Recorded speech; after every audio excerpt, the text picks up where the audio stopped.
Bonjour à tous et bienvenue sur ma chaîne YouTube. Alors je vous remercie d'être de plus en plus nombreux. Donc pour cette série de vidéos, ce sera le travail des encres à alcool sur différents supports. Donc là notamment un carrelage, un carreau, voilà, il y a plusieurs noms, un carreau de faïence, voilà, que vous utilisez dans les salles de bain, pour le sol, comme vous voulez. Donc là je vais vous montrer, donc là je vous montre comment avec l'ongle vous pouvez le gratter. Le nettoyer c'est facile avec de l'alcool isopropylique à 99%, ou alors le blending solution, donc c'est ce qu'on appelle le Claro Extender de Jacquard Production, donc tout ce qui est pignata. Donc c'est très facile à nettoyer avec ça. Donc là je vous montre l'aérographe. Donc vous n'êtes pas obligé d'utiliser un aérographe, hein. Je vous expliquerai après. Donc voilà l'isopropyl, l'alcool isopropylique. Là c'est des petites bouteilles en plastique où je mets l'alcool pour pouvoir utiliser un embout très très fin pour pouvoir mettre une goutte, deux gouttes comme je le veux et pouvoir vraiment utiliser l'alcool que je souhaite. Donc ce que je vous montrais avant, c'était un disque chromatique pour choisir vos couleurs. Donc là vous voyez, j'ai acheté ça en boutique comme Cultura, Truffaut, voilà, toutes les boutiques où vous avez différents travaux manuels. Voilà, c'est des petites bouteilles qui sont vendues pour mettre de la peinture dedans. Voilà l'alcool isopropylique à 99%. Donc ça, pour nettoyer c'est génial, pour diluer c'est génial, pour faire des effets c'est génial. Sincèrement je l'utilise beaucoup. Même pour nettoyer la résine, si vous faites de la résine, c'est très très bien. Pour nettoyer vos instruments. Donc vous voyez, ça part quand même assez bien. Bon là je vais laisser le reste qui est sur la plaque parce que je fais des tests. Donc voilà. Donc là je vous montre le disque chromatique pour trouver vos couleurs. Vous voyez, vous avez les opposés, donc c'est vous suivez les pointes des triangles et vous avez les opposés. Vous voyez par exemple avec le pourpre, le violet là, avec le vert un peu olive et avec le vert un petit peu plus soutenu. Vous voyez, les trois ce sont des opposés. Quand vous mettez du vert avec du violet, forcément c'est joli. Donc là vous avez toute la suite des couleurs, vous voyez, du violet au rose, au rouge, au orange, etc. Donc quand vous voulez faire des dégradés, c'est pas mal d'utiliser ce genre d'outils. Moi j'aime beaucoup et je suis toujours sur ce genre d'outils pour bien choisir mes couleurs et faire des coordonnées assez sympas. Donc là, on va rester dans les verres, les différents verres. Donc je vais vous montrer différentes encres. Alors c'est des encres à alcool. Ça porte bien son nom, c'est-à-dire qu'il y a de l'alcool dedans. Donc vous, d'ailleurs, vous sentez, il y a une odeur. Alors soit vous travaillez sur un endroit, dans un endroit assez aéré, comme pour la résine, soit vous mettez le même masque que vous utilisez pour la résine, vous l'utilisez pour les encres. Parce qu'effectivement, l'alcool, ça saoule un petit peu. Donc là, vous voyez, j'ai quand même une panoplie de marques, je vous montre un peu tout, mais les réactions sont à peu près les mêmes. Dans Pignata, par exemple, vous pouvez avoir le bleu qui ne réagit pas du tout de la même façon que le vert, qui ne réagira pas que le jaune, que la même couleur que le jaune, parce que les couleurs, elles sont faites avec des pigments différents, donc forcément les réactions chimiques ne sont pas les mêmes. Donc là, vous voyez, je dépose quelques gouttes au milieu de mon carrelage. Et avec ma petite bouteille que j'ai remplie d'alcool isopropylique, 99%. Alors là, j'en ai pas mis, j'essaye d'étaler, mais vous voyez, quand il n'y a pas d'alcool, elle se dilue pas, elle reste quand même assez figée. Vous voyez, je vous montre les erreurs à pas faire. Là, je vais vraiment vous montrer de A à Z comment utiliser les encres à alcool. Là, vous voyez, j'en remets parce que je pensais que c'était mieux, mais au final, j'aurais dû mettre de l'alcool. pour avoir un peu plus de dilution là où je voulais que l'alcool aille. C'est l'alcool qui va vous faire, vous voyez, regardez, voilà, l'alcool diffuse. Alors, l'alcool, vous pouvez l'utiliser soit pour rendre plus transparente votre couleur, soit pour la diluer et la faire bouger, vous voyez, comme ça, par exemple, vous avez vu l'air, quand j'ai soufflé de l'air, vous avez vu comment c'est parti. Donc, pour faire de l'air comme ça, vous n'êtes pas obligé d'utiliser l'aérographe. Moi, j'aime bien parce que c'est plus simple. Mais vous pouvez utiliser une paille en plastique, comme ont les enfants, pour boire leur limonade. Vous pouvez aussi utiliser, il existe des pompes. Hein. C'est des espèces de petites poires sur lesquelles on appuie, il y a de l'air qui sort, hein, tout simplement, à partir du moment où ça fait de l'air. Je vous montrerai dans d'autres vidéos comment utiliser un sèche-cheveux et comment utiliser un heat gun. C'est des choses que vous pouvez utiliser. Après, il y a des techniques parce que comme ça chauffe, ça sèche très vite. Là, vous voyez, c'est pareil. L'aérographe, comme il souffle de l'air, bah, il sèche très vite. Mais heureusement, avec l'alcool, on peut rediluer et finalement donner la forme qu'on veut, qu'on souhaite aux gouttes d'alcool. Donc vous verrez aussi que les différentes couleurs réagissent de différentes façons. C'est pas forcément les marques, mais c'est les pigments qu'il y a dedans qui ont de différentes manières de réagir. Je pense que c'est juste chimique, tout simplement. Puisque pour chaque pigment, pour chaque pigmentation, on va utiliser différents produits, donc forcément ça réagira pas de la même manière. Mais c'est très intéressant ce travail des encres parce que finalement il reste une part aléatoire, donc c'est ça qui me plaît beaucoup. Donc là j'ai utilisé le doré que j'aime beaucoup de chez Pignata, il est vraiment intense, il est vraiment très beau et vous avez vu comment ça pétille, ça fait comme des paillettes. Là franchement j'adore, sincèrement c'est super joli. Donc là j'utilise un verre très, très clair quand même. Voilà, vous voyez, ça donne quand même un très joli fondu. J'aime beaucoup cette technique. Et là, sur le côté, vraiment sur le côté de ma goutte, je vais poser de l'alcool là où j'ai pas de couleur. Vous voyez là, pour que ma couleur justement elle parte. Alors, sur le coup, je comprenais pas pourquoi ma couleur elle partait pas là où je voulais. Mais au final, j'ai compris par la suite qu'il fallait que je mette la goutte là où je voulais travailler. Alors ça fait un petit moment que je travaille les encres à alcool, mais mon travail était totalement aléatoire. Je m'amusais, simplement, je m'amusais à poser mes couleurs et à faire des choses qui n'avaient pas vraiment je vous montrerai d'ailleurs parce que il y a quelques temps, et je crois que c'est l'année dernière, j'avais déjà commencé à faire des bijoux avec l'encre à alcool, donc je vous montrerai comment je faisais. Je vais vous faire une vidéo sur un bijou.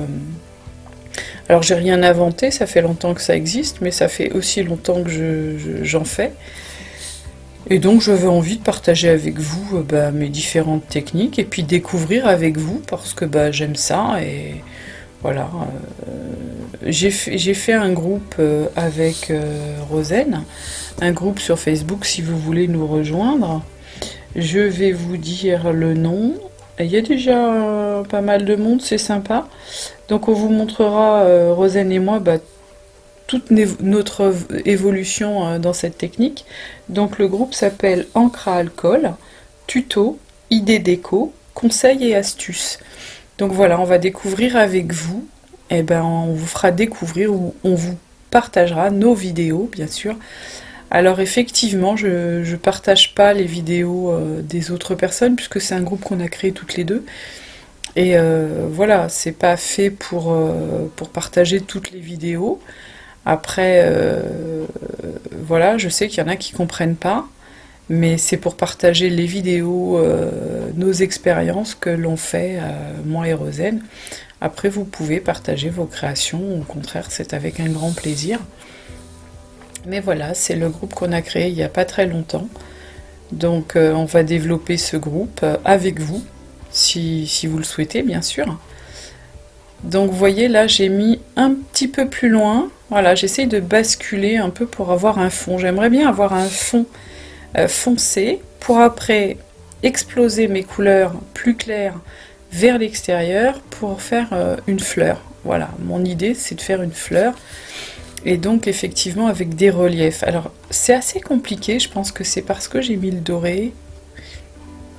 Je pense que le doré sèche beaucoup plus vite et après ça fait une espèce de barrière, de couche. Mais au final ça me fait un petit liseré noir, c'est assez sympa. Et je vais venir travailler toujours du milieu vers l'extérieur. Alors je pense aussi que là j'ai réduit l'air, l'intensité, la force de l'air de mon aérographe. Donc je vais essayer la prochaine fois de le faire un peu plus fort. Donc l'aérographe, vous pouvez retrouver 2 vidéos sur l'utilisation de l'aérographe et la présentation du coffret que j'ai eu de chez Stardust. Donc la marque de l'aérographe c'est Stardust Color. Donc c'est un aérographe quand même de professionnel, donc il y a une vidéo et je vous ai mis les liens parce que c'est vrai qu'il est vraiment pas cher pour un aérographe de pro, il n'est pas excessif, donc allez faire un tour sur ma vidéo. J'ai 2 vidéos d'ailleurs sur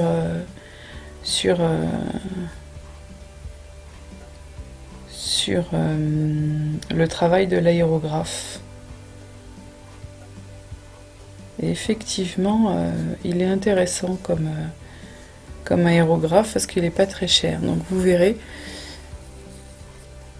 regardez sur ma chaîne et je vais l'utiliser souvent parce que c'est vrai que j'aime bien.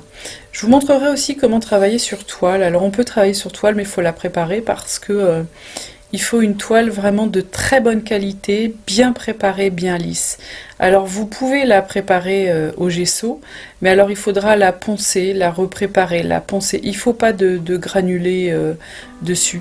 Vous avez aussi les toiles aquarellables, les nouvelles toiles qu'on fait pour l'aquarelle. Donc vous pouvez l'utiliser parce que là le grain du gesso est très très très fin. Mais ce que vous pouvez faire, c'est préparer avec du gesso, poncer et passer une couche de peinture acrylique de bonne qualité. Et croyez-moi, là, ça peut être bien.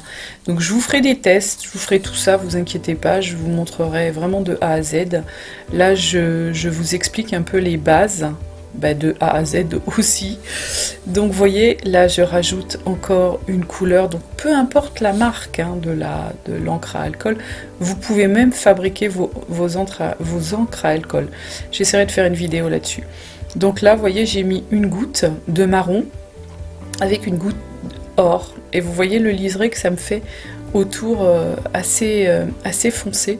Donc c'est ce que je voulais pour regarder comment j'éclate un peu mes couleurs finalement, tout ce qui est trop foncé sur le côté, je mets une goutte d'alcool, vous voyez, je travaille beaucoup avec l'alcool et l'air, voyez, donc ça vous pouvez le faire avec une paille, et vous voyez ce que ça fait une espèce de diffusion, et ça me fait comme des pétales multiples, ça fait une super fleur je trouve, mais vraiment j'adore ça, j'adore ce résultat.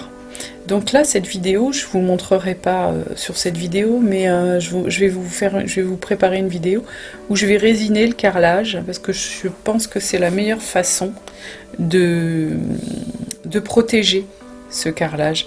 Vous pouvez vernir vos toiles ou vos papiers Yupo.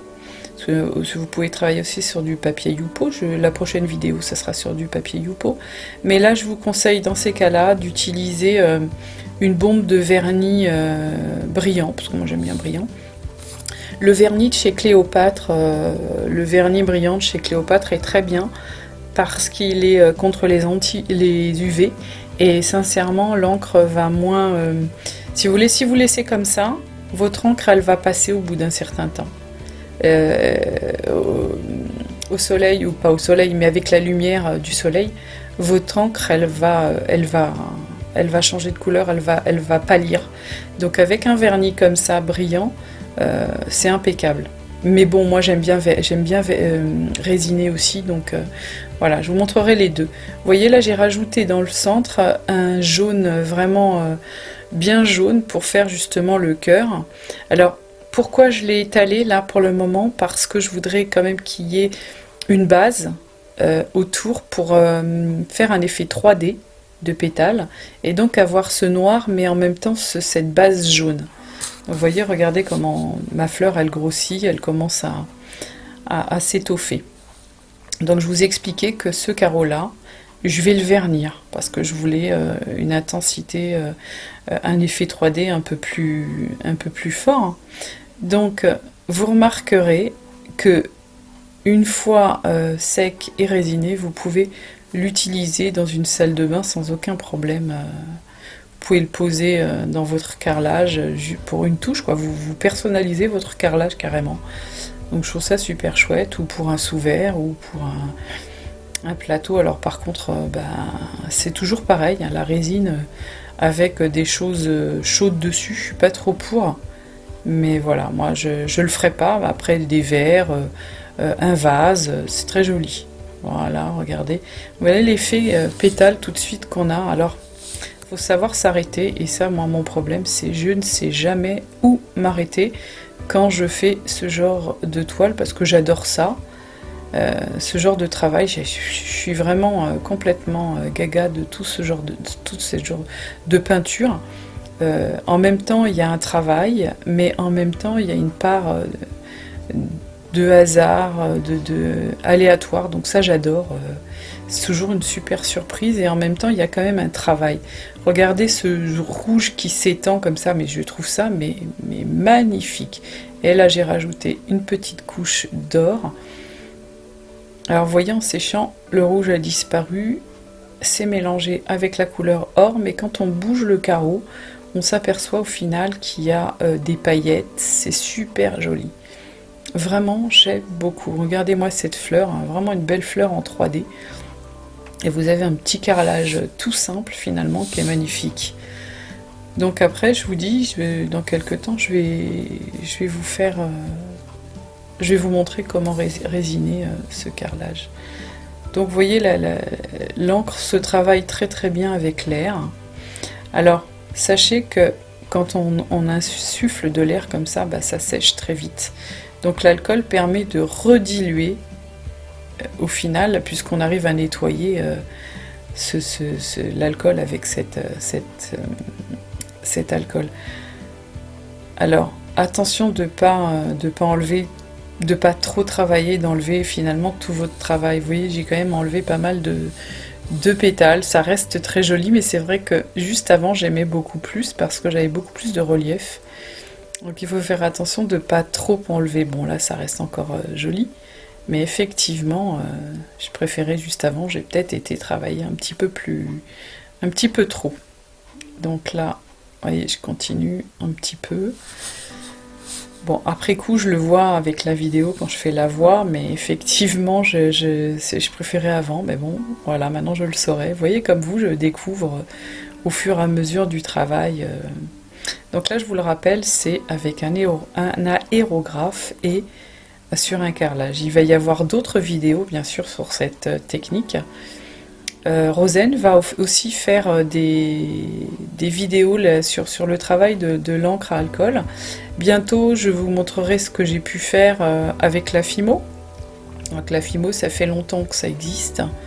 Et rien qu'avec les feuilles métal et alcool, c'est vrai que j'ai fait beaucoup de choses.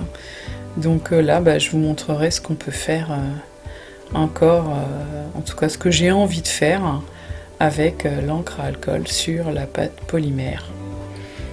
La première, il me semble que c'est Donna Kato. Je ne suis pas sûre, en tout cas, c'est elle qui m'a donné envie de le faire. Donna Kato, ça fait quand même quelques années. Je regarderai sur mes vieux livres ce que je peux trouver et je vous dirai certains noms. Voilà, donc la prochaine vidéo, ça sera sur l'encre à alcool et papier Yupo. Ensuite, je vous ferai sur toile et sur polymère. Donc, vous aurez vraiment de A à Z le travail de l'encre à alcool sur les différents supports. Donc voilà, je vous dis merci, je vous dis à bientôt pour d'autres vidéos. Merci, au revoir.